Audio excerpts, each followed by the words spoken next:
June 24 ചൊവ്വാഴ്ച വിശുദ്ധ സ്നാപയോഹന്നാൻ്റെ ജനനത്തിരുനാൾ. ലൂക്ക 1:57 മുതൽ 66 വരെയും 80 വാക്യങ്ങൾ. ഇന്ന് തിരുസഭ സ്നാപയോഹന്നാൻ്റെ ജനനത്തിരുനാൾ ആഘോഷിക്കുന്നു. സ്വാഭാവികമായും ഇന്നത്തെ സുവിശേഷ വായന യോഹന്നാൻ്റെ ജനനത്തെക്കുറിച്ചും നാമകരണത്തെയും പറ്റിയാണ്. സാധാരണ പ്രസവിക്കുവാനുള്ള പ്രായം കഴിഞ്ഞ എലിസബത്തിന് ജനിച്ച വ്യക്തിയാണ് യോഹന്നാൻ.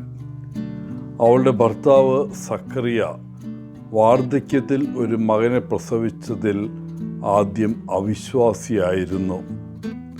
അതിൻ്റെ ശിക്ഷയായിട്ട് സക്കറിയ ഊമനായി. പിന്നീട് യോഹന്നാൻ എന്ന പേര് എഴുതിയ ഉടനെ അദ്ദേഹത്തിൻ്റെ നാവ് അയഞ്ഞതായും അദ്ദേഹത്തിന് വീണ്ടും സംസാരിക്കാൻ കഴിഞ്ഞതായും ഇന്നത്തെ സുവിശേഷത്തിൽ നാം കേൾക്കുന്നു.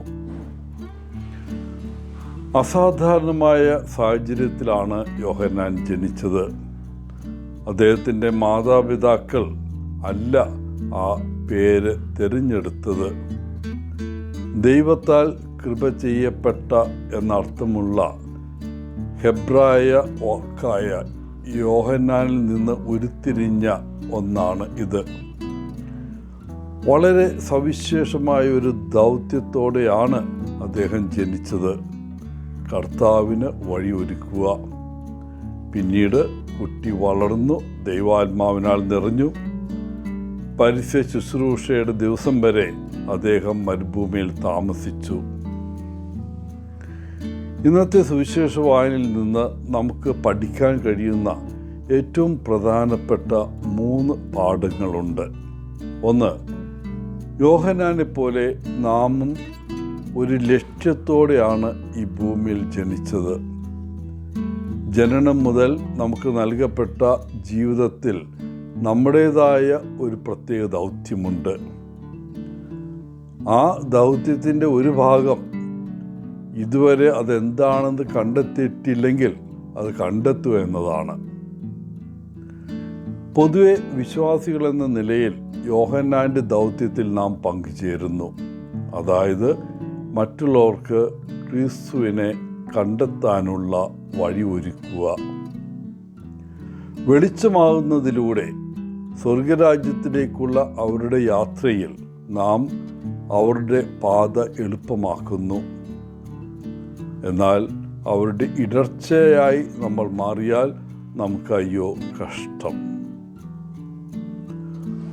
യോഹന്നാനെ പോലെ നമ്മുടെ മാതാപിതാക്കളെയും നമ്മുടെ പേര് പോലും നാം തിരഞ്ഞെടുത്തതല്ല. നമ്മൾ ആരാണെന്ന് അംഗീകരിക്കാൻ പഠിക്കുകയും നമ്മുടെ മാതാപിതാക്കളെയും മറ്റുള്ളവരെയും അവർ ആരാണെന്ന് അനുസരിച്ച് സ്നേഹിക്കാൻ പരിശ്രമിക്കുകയും വേണം. ഒരു ചൊല്ലുണ്ട്, നാം എന്താണോ അത് ദൈവത്തിൽ നിന്നും നമ്മുടെ മാതാപിതാക്കളിൽ നിന്നുമുള്ള നമുക്കുള്ള ദാനമാണ്, സമ്മാനമാണ്. നമ്മൾ എന്തായി തീരുന്നു എന്നത് അവർക്കുള്ള നമ്മുടെ സമ്മാനമാണ്. മൂന്നാമതായിട്ട് നമുക്ക് നമ്മുടെ ബലഹീനതകളുണ്ട്. അതിനാൽ നാം ദൈവത്താൽ കൃപ നേടേണ്ടതുണ്ട്. നമ്മുടെ ദൗത്യം നിറവേറ്റുന്നതിന് നമുക്ക് ആത്മാവിൻ്റെ നിർദ്ദേശം ആവശ്യമാണ്. പ്രാർത്ഥനയിലൂടെ നാം നിരന്തരം ശക്തി ചോദിക്കേണ്ടതുണ്ട്. യോഹന്നാനെ പോലെ നമ്മുടെ സൃഷ്ടാവിനോട് ഒത്തിരിക്കാൻ മരുഭൂമിയിലേക്ക് പോകാൻ നാം സമയം കണ്ടെത്തണം. കാരണം അവനെ കൂടാതെ നമുക്കൊന്നും ചെയ്യാൻ കഴിയില്ല. പ്രിയപ്പെട്ടവരെ, ഇന്ന് സങ്കീർത്തനക്കാരോടൊപ്പം നമുക്കും ദൈവത്തെ സ്തുതിക്കുന്നതിൽ പങ്കുചേരാം. കാരണം ഭയങ്കരവും അതിശയകരവുമായി സൃഷ്ടിക്കപ്പെട്ടിരിക്കുന്നു നമ്മൾ. അവൻ്റെ അത്ഭുത പ്രവൃത്തികൾ അത്ഭുതകരമാണ്. എല്ലാവർക്കും ഇന്നത്തെ തിരുനാളിൻ്റെ മംഗളങ്ങൾ നേർന്നുകൊണ്ട് ഒത്തിരി സ്നേഹത്തോടെ പോളച്ചൻ CSSR ഫ്രം കേരള.